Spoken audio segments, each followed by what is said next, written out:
샬롬, 걸리버 여행기 27번째 갑. 그런데 제4부의 후이놈 세계가 정말로 유토피아여서 인간 세계를 풍자할 만한 세계입니까? 아무런 향상의 노력도 없고 마치 고여있는 물처럼 너무나 갑갑한 세계가 아닙니까? 제가 보기에 이성의 지배만 받고 이성이 지시하는 대로 행동한다는 이야기도 전혀 설득력이 없습니다. 사람에게는 감성, 충동, 비이성, 그리고 의지가 있습니다. 이런 것들 덕분에 인간 사회는 역동적이고 변화가 많고 그리하여 보람과 재미가 있습니다. 생활 속에는 사람을 행복하게 만드는 자그마한 사건들이 아주 많이 벌어집니다. 가령 봄, 가을에 핀 꽃을 바라보며 즐거워하는 것이나 예전에 보았던 산과 들을 다시 되돌아보게 되는 감격이나 보고 싶었던 친구가 갑자기 찾아올 때의 행복감이나 전혀 선량한 행동을 하지 않을 것으로 보이던 사람이 갑자기 거액의 기부금을 사회에 기증한다거나 하는 변화가 발생합니다. 바로 이런 것이 인생의 멋진 모습이라고 생각합니다. 또한 상상력이 발휘되는 경우도 있는데 이성이 시키는 대로만 한다면 어떻게 사회가 발전할 수 있겠습니까? 달에 가고 싶다는 환상적 생각이 먼저 있어야 달에 갈 수 있는 거 아니겠습니까? 반면에 후이눔의 세계는 기쁨과 슬픔, 충동과 절제 등이 서로 균형을 이루는 것이 아니라 무관심과 냉담함이 지배하는 차가운 사회입니다. 그 세계는 사회를 재미있는 유원지로 보는 것이 아니라 근엄한 신학교로 보는 것 같습니다. 스위프트가 후이눔의 세계를 일종의 유토피아로 제시한 것은 분명합니다. 후이눔 세계를 묘사하는데 토머스 모어의 유토피아에서 전반적으로 힌트를 얻었고 현명한 자들이 통치하는 사회는 플라톤의 국가에서 그리고 제1부 소인국의 자녀 교육과 제4부 후이눔 자녀의 교육은 스파르타의 교육을 모델로 한 것인데 플루타르코스의 영웅전 등 리쿠르고스 편에서 힌트를 얻은 것입니다. 아무튼 인간의 악덕을 전혀 모르는 세상을 설정하려다 보니 후이눔의 세계라는 개념을 설정한 것으로 보입니다. 말씀한 대로 후이눔은 이성을 가장 중시하는데 그 이성은 후이눔 주인이 인간의 이성을 이해하지 못하는 대목에서 잘 드러납니다. 우리가 알고 있는 이성은 우리가 확실히 아는 것만 긍정하거나 부정하라고 가르치며 우리가 확실히 알지 못하는 건 긍정도 부정도 하지 못하게 가르치기 때문입니다. 따라서 어떤 명제가 거짓되거나 미심쩍은 경우에는 논란, 논쟁, 분쟁이 벌어지게 되는데 후이놈들은 이런 것들을 알지도 못할 뿐만 아니라 모두 악으로 치부한다. 다 알다시피 이성에는 순수 이성과 실천 이성이 있습니다. 순수 이성은 오로지 논리적 추론만으로 어떤 사물을 알아내려 하기 때문에 우리 마음, 인식의 제한을 받으며 따라서 모든 지식은 상대 적이라고 가정합니다. 반면 실천 이성은 인간의 의지를 발동시켜서 우리에게 하느님, 자유의지, 영혼의 불멸 등 수상적인 것이 실제함을 확신시키는 이성입니다. 실천 이성 덕분에 인간의 도덕률이 확립되고 도덕률은 그 경험적 내용이 아니라 그 실천적 원칙 때문에 보편적인 것이 됩니다. 만약 도덕률이 없다면 인간은 그 자신이 자유롭다는 사실을 결코 알지 못할 것입니다. 다시 말해 자유는 도덕적 범위 내에서만 비로소 자유로 인정받을 수 있는 것입니다. 위에 인용문에서 걸리버가 말하는 확실히 아는 범위 내에서의 논증은 순수 이성을 가리키고 후인은 주인의 주장은 실천 이성을 가리킵니다. 그리하여 후이놈 사회에서는 도덕률, 즉 선과 악의 구분을 아주 중시하는 것입니다. 이렇게 볼 때 후이놈의 이성은 실천 이성일 뿐 세상에 있지 않거나 앞으로 있을 수 있는 것을 추론하는 능력은 아닙니다. 여기서 있지도 않은 것은 거짓말이 되지만 동시에 허구와도 상통하고 더 나아가 소설의 지필 같은 장작이나 새로운 물건의 발명에도 연결됩니다. 방금 말씀한 것처럼 아무도 달에 가보지 않아서 달에 간다는 사실은 있지도 않은 것이지만 먼저 그 생각, 순수 이성을 했기 때문에 결국 달에 갈 수 있었던 것입니다. 스위프트는 인간 사회의 거짓말만 비판할 뿐 자신의 거짓말 소설이 역설적으로 인간 사회에 경종을 울릴 수 있다는 허구의 효과를 간과하고 있습니다. 제3부 2장에서 라프타인들은 상상, 공상, 발명 등은 전혀 알지 못한다 라는 말이 나오는데 후이놈들의 생활이 바로 그러합니다. 만약 인간 사회에 이 세 가지가 없다면 세상은 얼마나 삭막하겠습니까? 걸리버는 후이놈의 실천 이성을 높이 평가하면서 있지도 않은 거짓말을 밥 먹듯이 하는 인간을 증오하게 됩니다. 그러나 순수 이성을 부정하는 후이놈의 세계가 과연 유토피아의 모델이 될 수 있는가 하는 의문이 제기됩니다. 인간의 역사는 걸리버가 비난하는 것처럼 거짓말의 역사이기도 하지만 동시에 사상의 자유의 역사이기도 하니까요. 제4부에서 후이놈 총회가 야후를 몰살하려는 계획을 세우다가 거기서 한 발 후퇴하여 야후 수컷을 거세해 버리며 한 세대 내에 그들이 모두 죽어버리는 효과가 발생한다는 이야기가 나옵니다. 이 부분은 200년 뒤에 등장하는 히틀러의 나치 정권을 예고하는 엄청난 예지를 보여주지만 이상 사회를 묘사하려는 작가의 당초 의도를 크게 훼손하고 있습니다. 과연 나치 정권의 홀로코스트 인종대학살을 연상시키는 이런 사회가 유토피아 혹은 도덕적인 사회라고 할 수 있느냐 하는 것입니다. 또한 주의 후이놈과는 다르게 총회에 모인 다른 후이놈들은 야후 걸리버를 후이놈처럼 대하는 주인을 비난하며 걸리버를 야후처럼 대하거나 아니면 고향으로 돌려보내라고 합니다. 야후든 후이놈이든 동물이기는 다 마찬가지 아니겠습니까? 단지 후이놈은 이성적으로 행동하기에 야후로부터 구분되는 것입니다. 그런데 후이놈들은 그 두 동물, 야후와 후이놈이 신체적으로 다르기 때문에 아예 다르다는 구분을 하고 있습니다. 실천, 이성의 관점에서 보자면 착한 야후가 곧 후이놈이 될 수도 있는데 그것을 인정하지 않는 것입니다. 그러면서 총회의 포고를 권고라고 하는데 이성적인 후이놈이 다른 후이놈에게 명령을 할 수는 없기에 그런 말을 쓴다고 덧붙입니다. 후이놈의 이성은 포고라는 형식적 절차만 따를 뿐 정작 어떤 존재가 실제로 착한지 아닌지 따지는 실질적 판단은 하지 않습니다. 총회의 우려 즉 착한 야후 걸리버가 사악한 야후의 무리에게 들어가 반란을 일으키도록 사주할지도 모른다는 우려도 합리적인 판단이라기보다는 동물적 공포의 반응입니다. 갑. 제4부는 야후를 인간과 똑같다고 묘사하고 있는데 실은 원숭이의 묘사에 더 가깝습니다.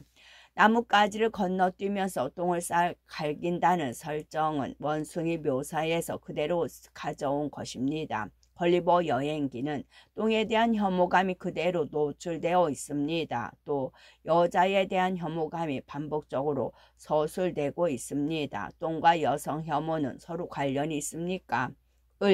똥과 오줌 이야기는 1부에서 4부에 걸쳐서 나오고 있는데 제4부에서는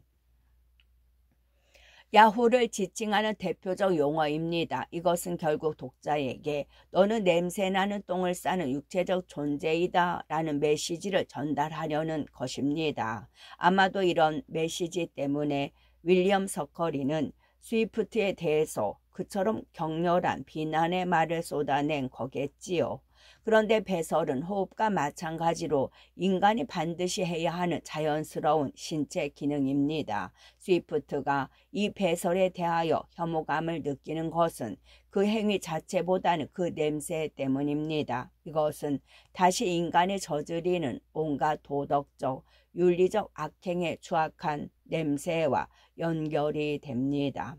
이 분변학적 이야기가 풍자의 최고점에 도달하는 것은 4부 7장에 나오는 다음과 같은 이야기입니다. 이런 과식하는 병은 야후의 대변과 소변을 섞은 것을 강제로 야후의 목에 밀어넣는 방법으로 치료했다. 나는 이 방법이 성과를 거두는 걸 여러 번 목격했다.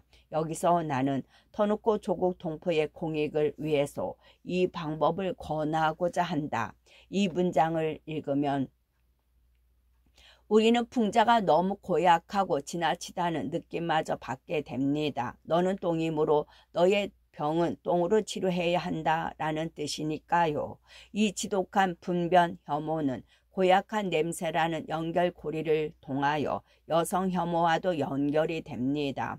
가령 제2부에서 왕궁의 시녀들 몸에서 고약한 냄새가 난다는 표현이 있습니다. 그러나 여성 혐오의 주제는 제1부 6장에 나오는 고관 부인과 제3부 2장에 나오는 고관 부인 등 부정을 저지르는 여자의 묘사에서 잘 드러납니다. 이 고관 부인은 스위프트가 그렇게 미워했던 조지 1세 시대의 최초 영국 총리인 로버트 월폴의 첫 번째 부인 캐서린 쇼터가 모델이라고 합니다. 그래서 이 이야기는 실은 월폴을 풍자하기 위한 것이라는 해석이 나옵니다. 집안의 아내도 하나 제대로 간수하지 못하는 자가 무슨 일국의 총리냐는 것이지요. 3부 6장에서는 정조와 순결을 지키는 여성에게 만약 세금을 매긴다면 그런 여성은 너무 희귀하여 세금 징수원의 인건비조차 안 나올 것이라고 말합니다. 또 3부 8장에서는 소위 명문가에는 악당, 바보, 사기꾼들이 많이 태어나는데 그 이유는 사완, 하인, 종, 마부, 노름꾼, 사기꾼, 바람둥이, 선장, 소매치기 등이 명문가의 혈통에 대신 끼어들었기 때문이라고 말합니다. 명문가 부녀자들의 부정에 대한 스위프트의 풍자가 너무나 지독하여 오싹하기까지 합니다. 제4부 7장에서는 여자 야후가 남자를 유혹하는 행태가 이렇게 묘사합니다. 앙커 야후는 자주 강둑이나 덤불 뒤에 서서 젊은 수컷이 지나가는 걸 보내 그런 다음엔 수컷들에게 모습을 보였다가 숨고 이어 아주 기괴한 몸짓과 표정을 끝도 없이 드러내지. 그때 암컷에게선 국도로 불쾌한 냄새가 나네. 수컷이 하나라도 다가오면 암컷은 천천히 물러나며 자주 뒤를 돌아보고 겁을 내는 척하며 수컷이 틀림없이 쫓아오기 편리한 장소로 뛰어가네. 스위프트 본인의 여성 관계를 살펴보면 에스테나 바네사는 먼저 스위프트에게 연모의 정을 품고 접근해 왔습니다. 이런 배경이 여성 혐오와 관련이 있지 않을까 하는 의심도 해보게 됩니다. 정신분석의 관점을 취하는 평론가들은 스위프트의 여성 혐오가 어릴 적에 어머니와 서먹했던 모자 관계가 영향을 미쳤을 것이라고 판단합니다. 정신분석에서는 아이가 어머니로부터 독립하여 자발적 의지와 자기 통제를 획득하는 과정을 학문기라고 하는데 이 과정을 순조롭게 넘기지 못하면 폐변에 대하여 혐오감을 갖게 된다는 것입니다. 그 혐오감은 1차적으로 자기 자신에 대한 혐오감으로 시작하고 이것이 외부로 확대되면 여성 혐오증, 나아가 인간 전체에 대한 혐오증으로 확대된다는 것입니다. 배변 장애는 스트레스와도 깊은 관련이 있습니다. 예를 들어 집안에서 아내에게 심한 정신적 긴장을 느끼는 어떤 남편은 집에 있을 때에는 똥이 잘 안 나오는데 밖에 나오면 가령 직장의 화장실 같은 데에서는 배변이 잘 된다는 사례 보고도 있습니다. 여기서 똥을 정신적인 관점에서 보자면 정액의 대체물이라고 해도 상관이 없을 것입니다. 그러나 조지 오웰은 이것과는 약간 다른 해석을 내놓고 있습니다. 스위프트가 성불능자였을지도 모른다고 본 것입니다. 성불능자일수록 인간의 배설물을 혐오하는 경향이 있습니다. 인간은 자기에게 없는 것을 부러워하거나 증오하는데 아마도 후자가 더 흔한 반응일 것입니다. 그러나 풍자의 관점에서 본다면 모든 일의 밑바닥에는 여자가 있다라는 말이 있듯이 남자들이 저지르는 우행의 대부분이 변덕스러운 여자 때문임을 풍자한다고 보아야 할 것입니다. 갑. 걸리버는 자신이 야후임을 확인하는 결정적 사건으로 여자 야후가 시내가에서 자기에게 성적으로 접근해온 사건을 들고 있습니다. 후이눔의 지적도 그렇고 이 여자 야후 건도 그렇고 걸리버 자신의 내부적 깨달음보다는 이런 외부적인 것들 때문에 자신이 야후라고 생각하게 됩니다. 이것은 걸리버의 내면적 성격 구성에 좀 문제가 있는 게 아닐까요? 내면적 깨달음에 대해서는 4부 7장 시작 부분에서 걸리버가 후이눔의 미덕에 감화되어 자신이 지금껏 갖고 있던 인간관을 완전히 바꾸고서 정관은 다른 사람이 되어버렸다라고 서술한 내용이 있습니다. 그러기 때문에 전적으로 외부적인 것 때문에 걸리버가 자신을 야후라고 생각하는 것은 아닙니다. 우리가 의문을 갖게 되는 점은 지금까지의 걸리버의 행적을 보았을 때 그런 극적인 변모가 타당한 것이냐 하는 것입니다. 여기서 일반 소설과 풍자 소설에서 등장인물의 성격 구성은 약간 다르다는 점을 감안해야 합니다. 가령 소인국에 간 걸리버가 황제와 사이가 틀어지게 만들려면 황제의 뜻을 거슬러야 하고, 그러자면 째째한 황제에게 대비시키기 위하여 걸리버를 관대한 사람으로 만들어야 합니다. 또 거인국에 간 걸리버가 큰 동물이나 거인에게 밟혀 죽는 상황이 발생하면 안 되니까 용감하고 씩씩하게 행동하도록 만들어야 합니다. 그래야 주인공이 죽지 않고 스토리가 계속 전개될 수 있으니까. 이런 식으로 일단 주인공을 관대한 사람, 용감한 사람으로 만들어 놓으면 그 다음에는 그를 갑자기 비겁한 사람 혹은 인색한 사람으로 표면시킬 수가 없습니다. 이것이 등장인물이 누리는 소설적 자유라고 하는 개념이고 일반 소설이 준수하는 성격 구성의 원리입니다. 반면에 풍자 소설은 메시지의 전달을 더 중시합니다. 그래서 소설적 자유를 어느 정도 희생시키더라도 갑작스런 장면 전환이나 기발한 생각을 제시하는 것입니다. 1, 2부에서 걸리버는 용감하고 관대하고 모험적이고 합리적인 사람으로 제시됩니다. 그러다가 3부에서 걸리버는 1, 2부와는 다르게 전편에 걸쳐서 아무런 행동 없이 주로 관찰만 하는데, 이 때문에 어떤 평론가는 3부에 아예 없는 것만 못하다고 논평하고 있습니다. 그러다가 4부에 들어서면 걸리버는 1, 2부의 합리적인 사람에게서 기대할 수 있는 반응과는 정반대되게도 자신을 야후라고 확신하고 나아가 인류 전체를 야후라고 보게 됩니다.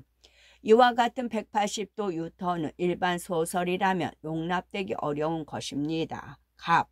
그렇다면 스위프트가 그런 소설 구조의 피해를 감수해 가면서까지 정말로 전하고자 하는 메시지는 무엇입니까?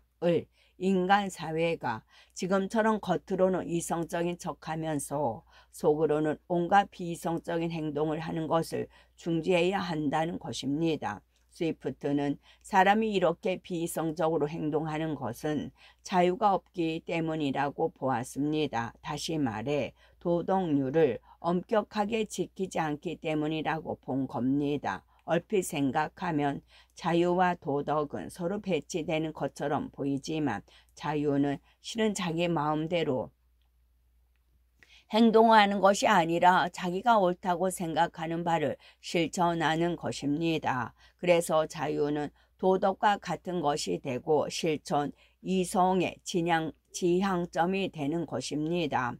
스위프트는 직접 작성한 묘비명에서 자신이 자유를 얻기 위해 평생 가슴에 맹렬한 분노를 간직하고 살아간 사람이라고 선언합니다. 또 사람들을 가리켜 여행자라고 말하기도 합니다. 이 둘을 종합하면 여행자가 가장 중요시해야 하는 것은 지상에서의 자유라는 뜻입니다. 이 자유를 가져다 주는 것은 진리인데 종교적 관점에서는 신앙입니다. 생애 후반기를 아일랜드에서 영국 성공의 주임 신부로 보낸 그의 경력이 걸리버 여행기에 반영되었다고 보아야 합니다. 작품 속에서는 그런 경력 혹은 신학 사상이 직접 노출되어 있지는 않은 것 같은데요. 그러나 여러 부분에서 암시되어 있습니다. 이북 거인국에서 사원 이야기와 안식일을 지킨다는 이야기가 나오는 것, 걸리버가 예후미를 비한 것, 또 2부 2장에서 걸리버가 자유에 대한 열망을 말하는 것 등입니다. 그리고 4부 7장에서는 이런 말도 하고 있습니다. 타락한 인간과 정반대 지점에 있는 저 훌륭한 네발 동물의 많은 미덕으로 나는 눈을 뜨게 되었고 이해력도 넓히게 되었다. 그리하여 나는 무척 다른 관점으로 인간의 행동과 감정을 보기 시작했고 동족의 명예는 신경 쓸 가치가 없다는 생각을 하게 되었다. 게다가 판단력이 예리한 주인 앞에선 그렇게 할 수밖에 없었다. 그는 매일 내 결점을 지적하며 수긍하도록 했는데 전에는 단 한 번도 자각하지 못한 것이었다. 이런 결점은 우리 인간들 사이에선 결점 측에도 들지 않는 것이라 나는 정말로 놀랐다. 또한 나는 주인을 본보기로 삼고 배운 바가 있어 모든 거짓이나 속임수를 철저히 싫어하게 되었다. 내겐 진실이 무척 우호적으로 보였고 그래서 진실을 위해 모든 걸 희생하기로 했다. 이 인용문은 신앙 성경에서 나오는 진리가 너희를 자유롭게 하리라는 를 연상시킵니다. 이렇게 본다면 스위프트가 말한 여행자에게 꼭 필요한 지상의 양식은 진리와 자유라는 이야기가 되는데 이것은 곧 그의 신학 사상이기도 합니다. 진리는 사람에 의해 넓혀지고 가르침은 문장에 의해 밝혀진다는 말이 있는데 스위프트는 걸리버 여행기로 그것을 실천하려 한 것입니다. 저는 중년의 독자이고 인생의 어려운 경험도 많이 해왔지만 그런대로 저 자식을 거느리고 가장 노릇을 하며 살아가고 있습니다. 걸리버도 그런 가장이고 일관되게 가족을 사랑한다고 1부에서 3부에서 말하고 있습니다. 그래서 저의 개인적 의견인데 걸리버가 갑자기 염세주의자가 되지 말고 그런 이상적 사회가 있다는 것을 인식하고 더욱 원숙한 지혜를 갖춘 사람으로 가족품에 돌아와 사회개혁에 나섰더라면 더 좋지 않았을까 하는 생각이 듭니다. 독자로서는 그런 생각을 할 만합니다. 그러나 이 작품이 특별한 나라들로의 여행기이고 또 풍자소설이라는 배경도 감안해야 합니다. 사실 고전은 어느 한 가지 해석만으로는 그 총체적 의미가 파악되지 않는데 걸리버 여행기 또한 마찬가지입니다. 지난 300년 동안 이 작품을 읽어온 독자들이 그랬듯이 우리 독자는 처음 이 작품을 읽으면 분명한 해석과 결론을 내릴 수가 없어서 당황하게 됩니다. 가령 우리가 걸리버를 미친 사람이라고 결정지으면 우리는 야후의 특성을 많이 가진 현재의 세상이 아주 정상적인 세상이라고 인정해야 합니다. 반대로 우리가 현재의 세상을 걸리버가 주장하는 것처럼 미쳐버리고 타락한 세상이라고 인정한다면 우리는 마구간을 찾아가 하루 4시간씩 말과 대화를 나누는 걸리버의 행동을 인정해야 하는 곤란한 입장에 빠지게 됩니다. 이렇듯 어떤 고정된 하나의 해석을 거부하기에 이 작품은 그만큼 도전적이고 자꾸만 되돌아와 읽게 되는 것입니다. 이 작품을 딱 한 번만 읽고서 제 머릿속에 떠오른 잡다한 생각과 질문에 자상하게 답변해 주신 것을 감사드립니다. 여러 가지 조언 덕분에 앞으로 이 책을 재독, 삼독하게 될 것 같습니다.